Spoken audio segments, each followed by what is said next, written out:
Our next storyteller is going to be Jeff Simmermon.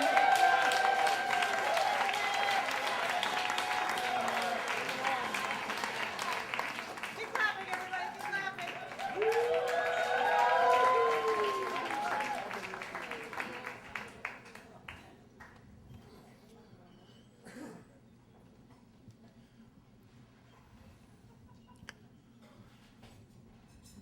Look, I studied art in college because I didn't really think ahead, and I was sitting around my parents' house waiting on that lucrative degree in art to just generate a windfall that would drop into my lap, because that's what happens. If you keep making art and keep paying your tuition checks, nobody's going to tell you got no plan. And then the thing is, it kind of happened. The phone rang, and the woman on the other end of the phone said, "Hey, we know you've been looking for jobs as an art educator. How would you like to star in a touring theater production that teaches children about the magic of theater? You're going to be a rude little gingerbread boy. You'll wear a costume. You'll go all over D.C. and Virginia and Maryland. You'll burst out of this plywood oven. You'll do shows. The kids are going to love it. You're the star. What do you think?" And what I thought was, that is the stupidest fucking thing I've ever heard in my life. And what I said was, of course, when do I start? Because a job is a joke that you play on the world. You do. You maximize the spread between effort and profit, or that wasn't going to happen. For me, what you do is you do the stupidest thing anybody's ever heard of, and every day that you don't die while doing it, you win. And that's what I was doing. And it was working real good because I had an adorable costume. I had a little hood that fastened under my chin. There were raisins down the front. There was icing. We would pull up to these daycare centers and set up the plywood oven, and I would burst out of it, run as fast as I can to get away from this large, sweaty woman in a fox costume who was my partner. Then I'd have to do this thing where I would hide in the pile of children. I'd hide and be like, "Don't let the fox get me." And they would always cover me with their little bodies, and they're writhing around, and they're so excited. And they just, the sheer joy of like 55-year-olds covering your body is just, it's just a blast of pure, it's just down the back of your throat all day long. You do it over and over again. But I have to make sure that the kids weren't in the way when I stood up to run away from the fox. I was terrified I was going to crush their little hands. And mostly I didn't. It was just so magical. And then I would be at bars talking to women that I thought were interesting. And they would say, "So what is it that you do?" And I was like, "Well, I teach children about the magic of theater. I play a gingerbread boy." And it was like I'd taken a basket of puppies and said, "Would you like one?" That was the best I had, and it was the only time I'd ever had anything. So I was like, this is working. And it was working well, and then we ran into trouble. Because kids are just powering up their immune systems all the time. They're just cycling through it, and they're all a bunch of, they're just like the underside of a snail up here, and just working through it all. And you get so sick. I got India sick at this day.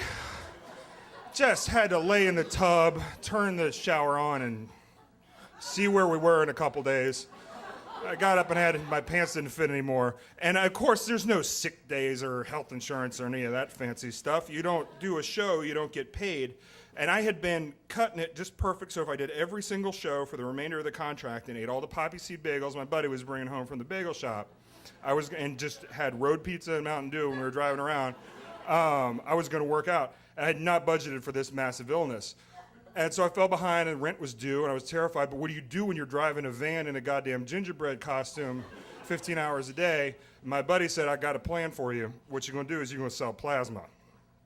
I found a place downtown, and he was like, "They take your blood pressure, and you sell some plasma, and then you can go right back in like an hour later, and if it's a little low, just do some push-ups behind the dumpster, and they'll totally take you. It's totally fine. It's totally cool." And I was like, "It sounds totally cool. Why wouldn't I?" So I went in, and they test your blood to see if you're a heroin abuser, and I'm not, but I flunked the test because of all the poppy seed bagels.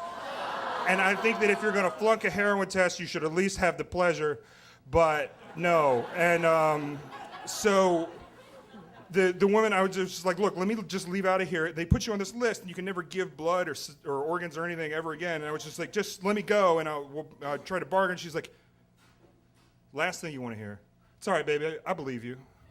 So they're taking my blood and they're spinning it out in the centrifuge, and the centrifuge is getting all jammed up, and then it goes like that, and they put the blood cells back in your arm, and I noticed them starting to back up as though there are ping pong balls underneath my skin, and I was just like, well, this is not right. So I called the doctor on duty to come over and take a look, and she said, oh, you're so dehydrated and your blood has so many lipids in it. Have you been consuming a lot of caffeine and fats? And I was, yeah, like pizza and Mountain Dew, yeah. And she was like, well, it's just backing up in your arms. It's going to be fine.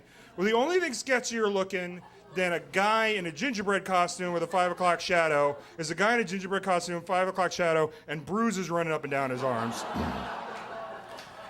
And so, things are really degrading. And I was just like, little kids, like, this one kid ran up to me one time to give me a hug and tell me he loved the show, and he just went, and he just gave me a hook, like right in the crotch.